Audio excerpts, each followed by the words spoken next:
কাজটি সম্পূর্ণ করতে চাইলে আমাদের দুইটি অ্যাপ্লিকেশনের প্রয়োজন হবে। একটি হচ্ছে Pixellab, আরটি হচ্ছে Picsart। তো এই দুটি অ্যাপস আমি ডেসক্রিপশন বক্সে লিঙ্ক দিয়ে দেব, সেখান থেকে আপনি ডাউনলোড করে নিতে পারবেন। তো প্রথমেই আমরা চলে যাব Pixellab-এ। যাওয়ার পর এখান থেকে ক্যান্সেল অপশনটিতে ক্লিক করব। তারপর আমাদের যেতে হবে 3 ডট অপশনটিতে।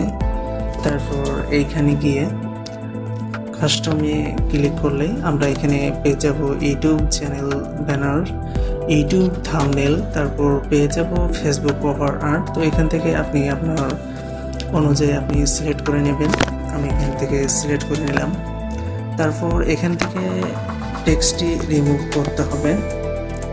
রিমুভ করার পর আপনি প্লাস আইকনে ক্লিক করে আপনি এখানে গিয়ে আপনি আপনার ফটোগুলি সিলেক্ট করবেন। তো আমি ফটোটি সিলেক্ট করে নিচ্ছি। তারপর একটু রোটেট করে নেব। আমি এখান থেকে আমি একটু রোটেট করে নিলাম। তারপর আমি আরেকটি ফটো অ্যাড করছি এখান থেকে।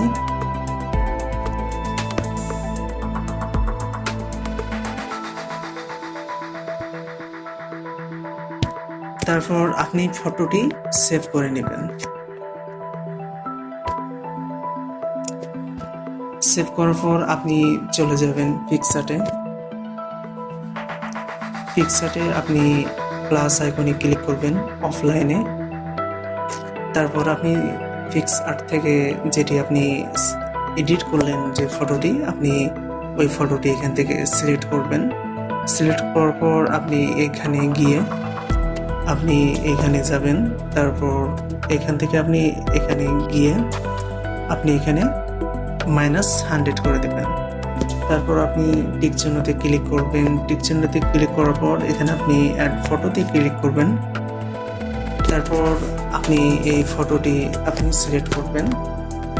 এই ফটোটি যদি আপনি ডাউনলোড করতে চান তাহলে আমি ডেসক্রিপশন বক্সে লিঙ্ক দিয়ে দেব, আপনি সেখান থেকে ডাউনলোড করে নিতে পারবেন। তারপর সম্পূর্ণভাবে ফটোটি এমন করে নিলাম। তারপর আপনি এখানে চলে যাবেন। এখানে যাওয়ার পর আপনি এখানে দেখতে পাচ্ছেন বিভিন্ন ক্যাটাগরির আপনি এখানে কালারগুলি পেয়ে যাবেন। আপনি যদি মাল্টিপ্লে থেকে যান তাহলে এখানে দেখতে পাচ্ছেন একটি অসাধারণ লুক পেয়ে যাবেন। তারপর এখানে টিক চিহ্নতে গিয়ে আপনি ফটোটি সেভ করে নেবেন। সেভ করার পর আপনি চলে যাবেন Pixellab-এ। তারপর চলে যাওয়ার পর আপনি ফটোটি সিলেক্ট করবেন। আপনি প্রথমে সাইজটি সিলেক্ট করে নেবেন। সাইজটি সিলেক্ট করে নেওয়ার পর টেক্সটটি রিমুভ করবেন। তারপর ফটোটি অ্যাড করবেন, যেটি আপনি Pixellab-এ আপনি এডিট করলেন। এই ফটোটি আপনি এখানে সিলেক্ট করবেন।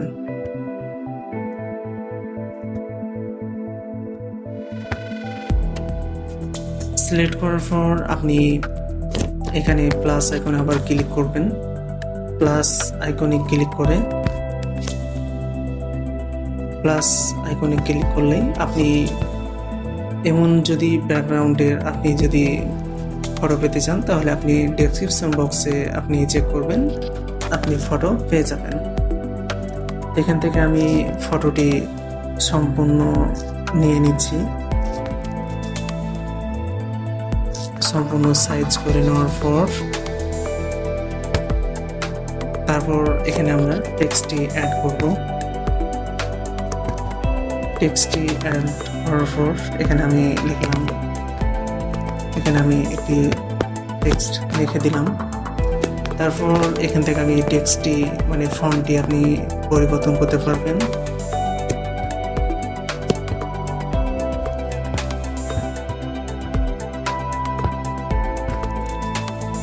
এখান থেকে আমি ফন্টটি চয়েস করে নিলাম।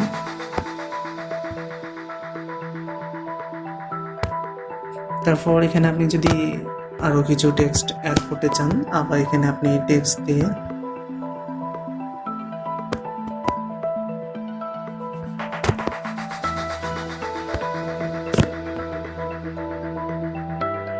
এখানে আপনি অ্যাড করে দিতে পারবেন। এখানে আমি আবারও ফন্টটি চেঞ্জ করে নিচ্ছি,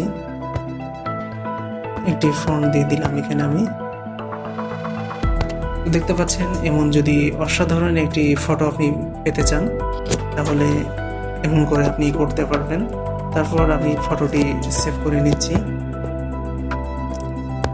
তারপর চাইলে আমরা বিভিন্ন ওয়েবসাইটে বা আমাদের ফেসবুক কভার ফটোটি আমরা আমাদের সোশ্যাল মিডিয়াতে সেভ করে রাখতে পারি।